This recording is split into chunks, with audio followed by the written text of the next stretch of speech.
welcome back to Hoi 4, Equestria War, the Kingdom of Aquileia, under King Morset Discret. And first off, in today's video, we're going to build a rubber factory. Our geologists have found a number of promising resource deposits in our territory.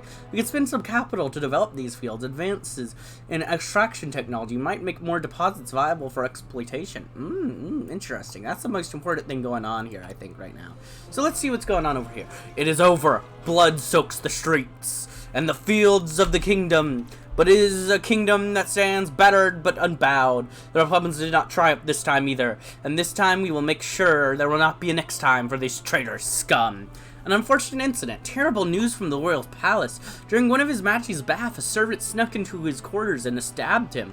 While the servant was swiftly apprehended by the royal guards, it was too late to save his majesty. At 6:23, his most honorable majesty, King Morset Discret, passed away, even as the doctors did all they could. All of Aquileia is in shock from this terrible event, having thought that the revolution was over, and yet those damn rebels managed to spite the nation with their last breath. The one small comfort available for us in this dark time is Princess Vivienne, whom all thought would be paralyzed by grief. Instead, she appeared before the gathered crowd that very evening, being crowned Queen Vivienne Discret of Aquileia. Vive la reine! Vive la reine. Sad. I don't care about you. Okay, so yeah, as I was saying, I'm pretty sure this rubber company is the most important thing going on right now. Vivienne Discret. Born far from the kingdom her family ruled, Vivienne Discret's first memories were not of the royal halls of the palace in Aquileia, but of the warm white walls of the Saddle Arabian emir's court. Aquileia was in chaos with the death throes of the revolution, turning the rivers red with blood. The Discret's family tree had been sheared of its branches by the guillotine, leaving only 5 surviving dynasts to escape. With Vivienne as the future of the royal lineage, as forces loyal to the monarchy secured their kingdom for them, the royal family waited out the bloodshed from afar, safe from the chaos. When she finally returned to Aquileia, she was immediately surrounded by a veritable army of tutors and scholars. Given the disposition of her father, however, many doubted that the young princess would be keen to learn what they had to say. Fortunately, Vivienne took to her studies and learned well. Better still, they became her passion. The young Griffiness read any book she could get her talons on, and touring the countryside became as important to her as her studies. All who met her found her charming and instantly disarming, her wit leaving them impressed for a griffin barely an adult. The nobility of Aquileia and those loyal to the crown knew that the kingdom would be in good claws when it was her turn to take the throne, and many hoped behind closed doors that some unfortunate accident would befall Morset, so his talented and ambitious daughter could take the throne. They would be granted their wish, with the Second Aquilian Revolution leaving King Morset dead. The future of the kingdom lies in the claws of Princess Vivienne, now Queen Vivienne Discret. Well, yeah, I guess it turned out well for them. They got what they wanted. Oop, I didn't actually mean to just instantly... Well, you're in charge of the army now because I misclicked, so, you know. It's too late now. You're in charge. Sorry. I'm joking. I'm not actually putting anyone in charge right now. I'm gonna wait till I'm actually, like, doing some war. It's time to teach the people. It seems that we have been lax in our duties to educate the populace. If so many of them had not been illiterate and ignorant, the weeds of republicanism would not have taken root so swiftly. It is time to educate them so that they better can understand their duties and their privileges as servants of the crown. Yes, of course. We must educate the people. We must let them learn.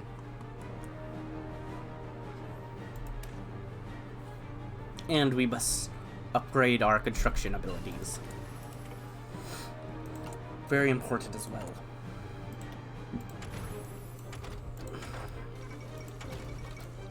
Bronze cell breaks with Griffinheim. Whoa. Why are you doing that? That doesn't sound like you.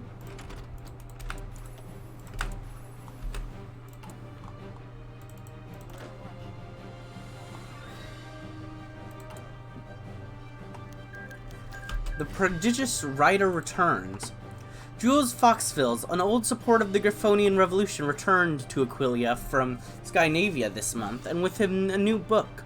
While some expected the book to be censored and Foxville arrested, the book was surprisingly well received, and much to the Republicans' dismay, it became soon clear why.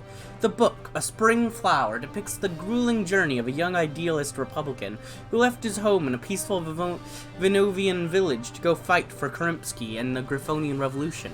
The tone of the book becomes then increasingly somber as the young hero sees the crushing of the revolution at the claws of the monarchist armies. The long march to the cold duchy of Cloudberry, the cruel way the monarchists were persecuted there, and the decay of the republic into a warlord state. The hero then turns to communism, blaming capitalism for Kerensky's failures, and flees to Scandinavia, where he hopes to see a truer form of democracy flourish.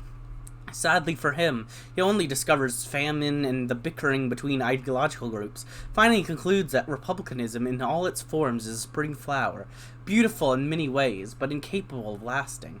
The book ends with the hero sailing back to his native Vinovia, contemplating all the pain he caused by his naivety. While some Republicans call Foxville a traitor, others tried to claim that the book was apocryphal and that he was forced. But Foxville was knighted for his writing and held numerous speeches to apologize for his errors and to denounce republicanism or even moderate constraints to royal power. Despite the controversy, many Republicans conceded, sadly, that Foxville remained a wonderful writer and that the book would stand the test of time as a major piece of Aquilian literature. Copies available everywhere to read or burn. I mean, yeah, if you're gonna burn them because you're angry at them, that's still money for us. So, oh, okay, they might be dangerous. Confiscate them all at once. That's a event any nation can get. I've got it before. Just ignore that.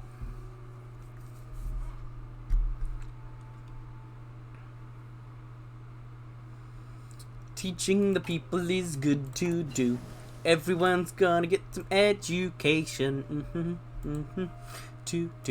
Everybody's gonna get some education.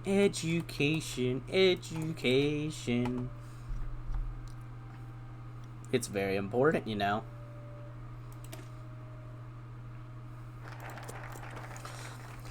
Aquileia is ancient and glorious, but past glories make a poor substitute for progress. Therefore, we have signed charter for a grand new Academy of Science. Its mission becoming the world's foremost institute within its fields. Beautiful. What beauty. We will be the most scientific-y nation on Earth. The most of the scientific-y nations. We will be have great growth in the in those science type fields. It will all be good.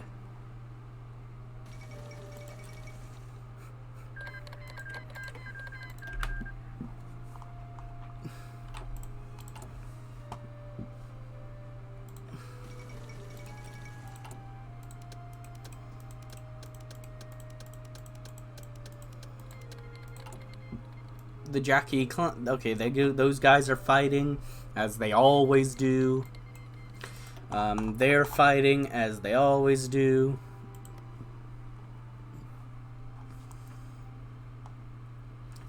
Changing Lands. The one nation I've only ever played the secret path for, and not the secret path for, and not, you know, the actual nation you're supposed to play.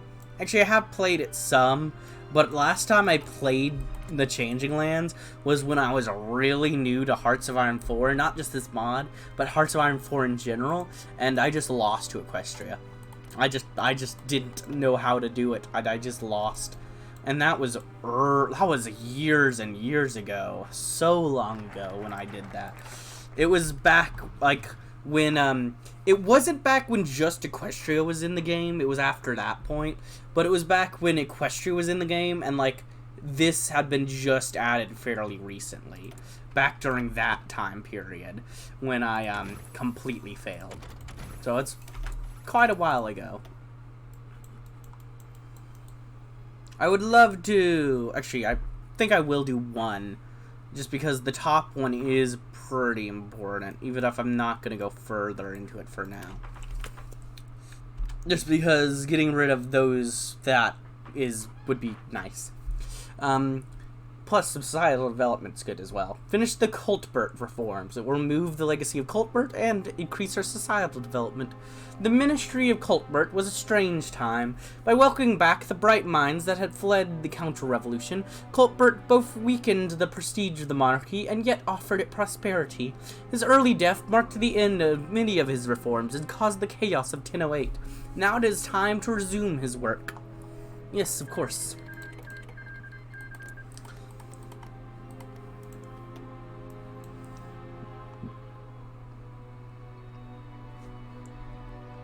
Good. I'm just kind of hoping that these guys all get there first, guys. Okay, good. And you have not even started. Well, 3 out of 4 isn't bad. All 3 of you have gone to the length I wanted you to, which is getting at least these 4. And then you just don't care, so oh well. I mean, I don't think you're gonna do it. You're a little too focused on making yourself more fascist, so, or sorry, supremacist, or, I mean, you're just autocracy, but, you know, still, you're supremacist. I mean, come on. Oh, you're as well, apparently. Oh, you got the person in charge, yeah. But I'm just a despot. I'm not supremacist. I'm just a despot. No, nothing wrong with that, right? Right, you know? They're doing something that doesn't matter to me. Let's see. Yeah, let's start with the... Okay, so I'm definitely going to start with you, just because you get political power. Plus, compliance is good for the long term. And now, let's go ahead and, yeah, you're never gonna do it. So yeah, it's time to integrate the loyalists. Our subjects have served us well, and we will always remember those who in this dark hour stood by the crown. All the same, though, the time has come for us to centralize control of the nation. Yes, it is. It is time. It is time for you to join me. You understand? I hope so. I hope you understand why we must do this. Why it must be done. Why it is a necessity for our realm to survive. And if you don't understand, well, I hope someday you will.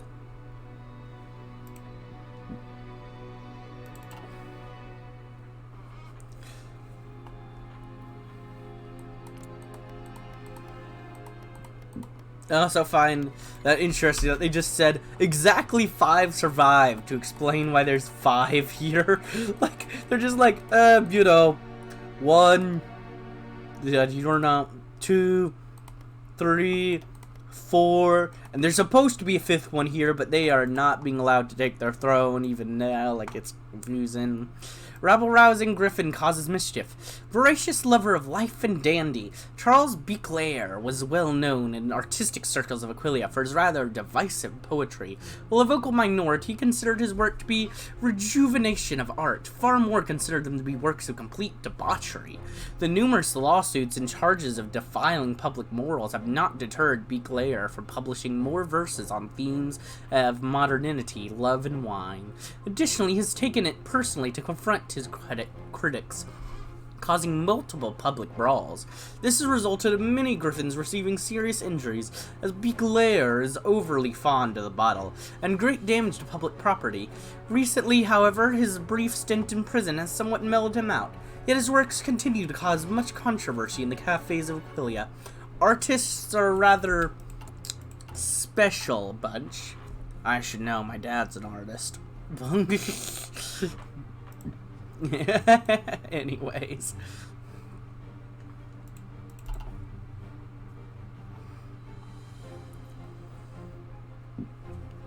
Join me.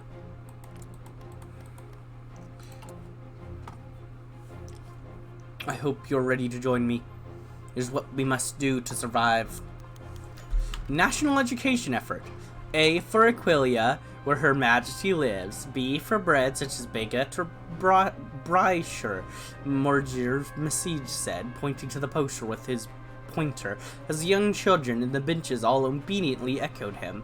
He supposed that this was not what he had expected to be doing with his life. Teaching in a small rural town in the depths of Orvalio had seemed like such a dreary prospect, but it seemed that was where his life had taken him. The state paid a decent salary, and after the recent unrest, he found the countryside good for the nerves. In the corner of his eyes, he saw how one of the local farmers, the father of a young Lecroix, if he wasn't mistaken, was lurking by the door, glancing inside and mouthing along with lecture. Of course, even the adults around here were illiterate. "Good afternoon, Monsieur Lecroix. Are you here for your son?" he decided to ask, the farm griff startling. Before he could say anything, though, Monsieur Message continued, "We are not quite finished yet, but please have a seat. Maybe you can assist me if the children get too rowdy," he said with a smile, as he motioned to the back of the classroom to help the farm griff save face. Somewhat hesitantly, Monsieur Lecroix stepped inside and sat down, as Monsieur Message returned to the beginning. Once again now, Mesalifs, A for Aquileia, where Her Majesty lives. Not very glamorous, but a necessary, an honorable duty. Also, really cool of you that you're just like, hey, you can come on in. I'll make an excuse for you. Like, that's super cool of you, because, I mean, it's not their fault that there wasn't an education system, really, when they were in school. Like, what were they supposed to do? A lot of these people probably didn't even go to a school. Like, good on you for helping them. Join me. Come on. Come on.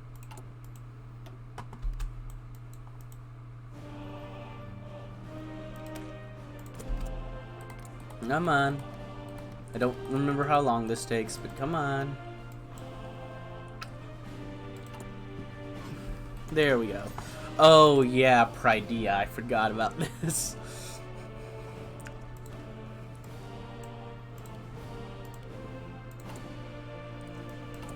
Alright,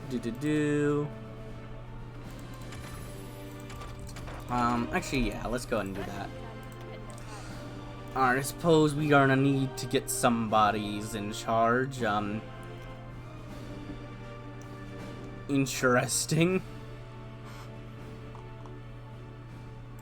Let's grab you, because I love putting infantry people in charge.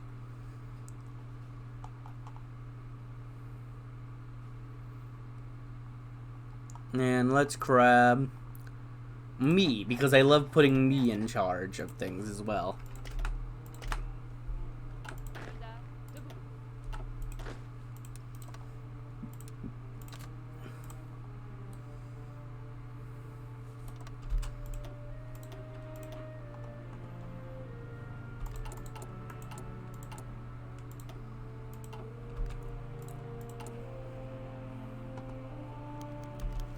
The obvious suspect. It seems that once a scoundrel, always a scoundrel. Baron Denise have defied the crown, stating that if that little girl, that would be Her Majesty, wants my land, she could take them from me by force. To think that we trusted this pirate for so long. Finally, an excuse to shoot Uncle Dennis' dumb flank. Yeah, Dennis always does that. He's not that trustworthy, to be honest.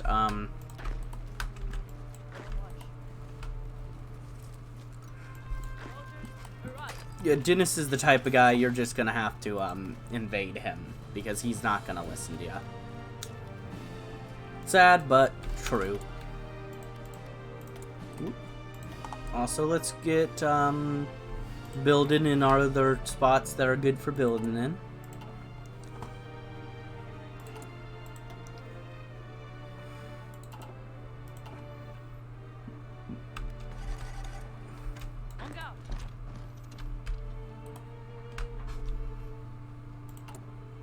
We reward the patriots. During the revolution, the measure of Aquileia's patriots was shown. Too many had forgotten the crown, but those who still remembered fought like heroes in the nation's defense. It is only right and proper that we reward the good memory of the MPA. Yes, of course. Gonna pause real quick just to make sure I can turn off, go ahead and turn off any that are not needed. Good.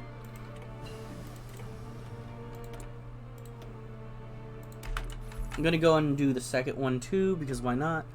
Peace conference is over. Who's, oh, Kingdom of Lena, of course. That makes sense.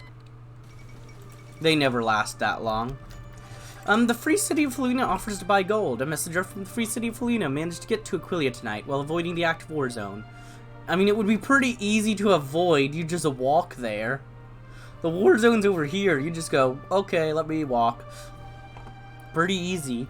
He delivered us a secret offer from the wealthy banking families of the home city. They would buy gold from our treasury, no matter how we acquired it, and pay in liquid cash, which we could have then invest in our war economy. It's an interesting offer, which we should consider accepting. And we will accept it, because why not? 50 political power for a year's worth of bonus revenue? Yeah, I'd say that's definitely worth doing. We have sold a large amount of looted gold to Felina in exchange for liquid cash, which we can now invest in our war economy. Support from the MPA royalists. In a splendid ceremony in the royal capital, Her Majesty rewarded over 100 members of the MPA, all of which had distinguished themselves during the rebellion. Of these, 5 members were ennobled, and 12 were given the Order of Merit for their service. Holding a glowing speech praising these heroes, the Queen stated that she felt she could rest easy as long as valiant patriots like the MPA remained in the nation. Yes. Now keep pushing. Take out Dennis. Dennis is a betrayer. He deserves this. Take him down a peg.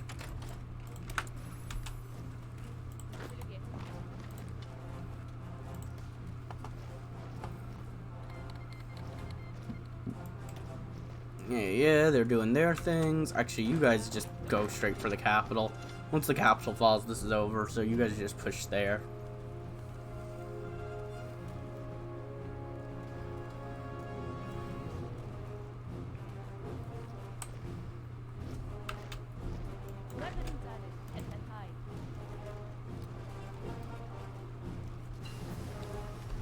Alright, nice, nice, nice. Let's just continue that, because why not? And there we go. Pride has fallen, and I can now annex you. And even though, I don't actually have anything I need to garrison, this does allow me to go ahead and set up garrison things, so...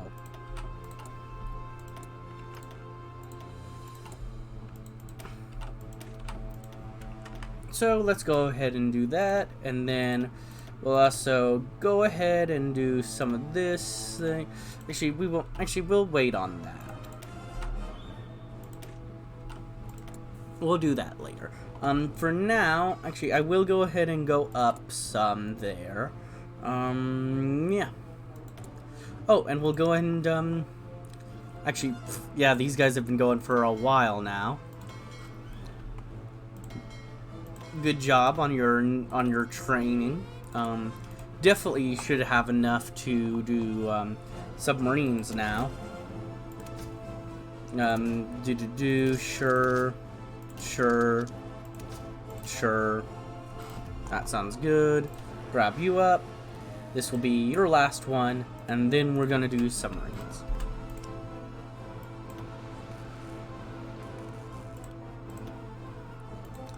I will tell you to go and finish up the one you're working on, though, because why waste it? We've already started it.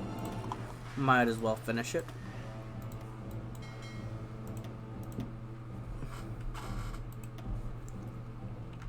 And we'll go ahead and upgrade you, because why not? I'm betting none of the army guys had a description, but yeah, might as well check. Oh, you guys can all head on home now.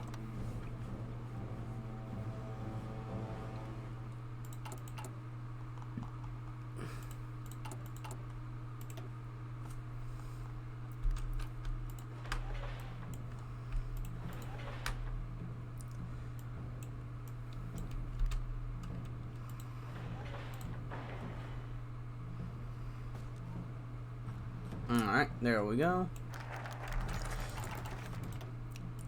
I never even read this. Time and time again, our little ponies have proven themselves as dependable and as loyal as any king could hope for. Ponies such as Siva Sheko, whose volunteers had held back an entire division of rebels, are an example and inspiration to all of us, and they should be rewarded as such.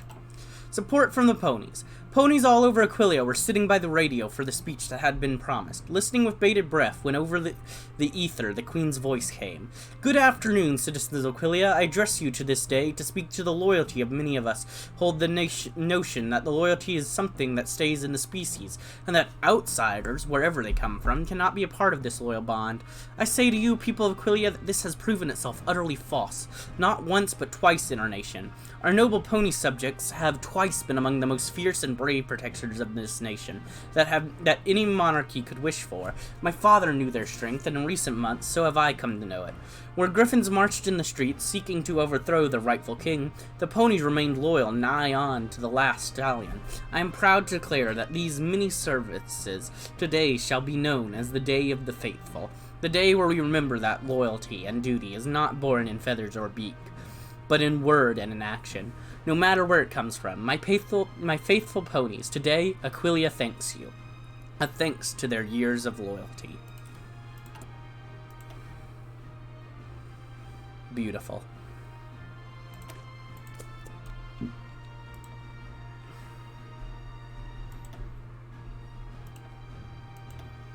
Past glories. Aquileia is not some subject nation who... Actually, no. I'll do these ones first. I need more recruitable population before I even... Okay. Our soldiers served well during the rebellion, and it is therefore a disgrace that our training equipment and even leadership can differ so. It is time for us to create one unified army that will be the pride of the nation. Yeah, let's do it. The pride of the nation. That's what I say. Agreed.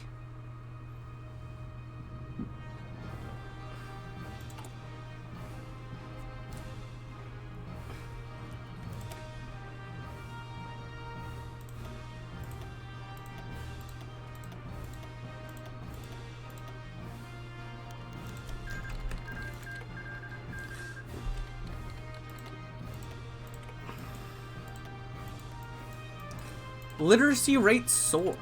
Nice. Probably has something to do with literally that one guy, I bet. Rumi's mother was curious about that book that her son had brought home from school. She hadn't at first been too sure about Monsieur Messinge. The city griffin had seemed so stuck up and apparently it is just to do with that one guy. And she couldn't understand why her son had to be away for so long to learn all these old things. They needed him at the farm, after all. Still, Remy was happy, and he had taken to school like a fish to water. Maybe she found herself dreaming as she stood by the stove.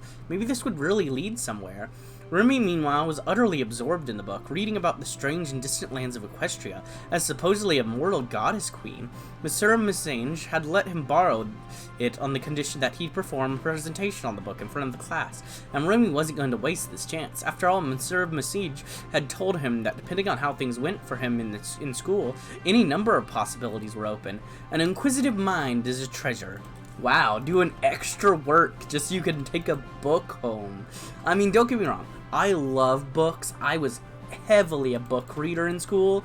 If I was told, sure, you can take the book home if you do a report, I would say, keep your book, I'll find it online. Or keep the book, I'll find it in a library. Like, I still would have wanted to read the book, don't get me wrong. I love book reading. I would not have accepted that deal, though. Ever. If I couldn't find the book anywhere else, guess I'm not reading it. Because I'm not doing a report just to get to read more. No. But anyways, I think this is a good time to go ahead and end this episode. I hope you enjoyed, and if you did, like, comment, subscribe, and hit the bell button. And as always, peace.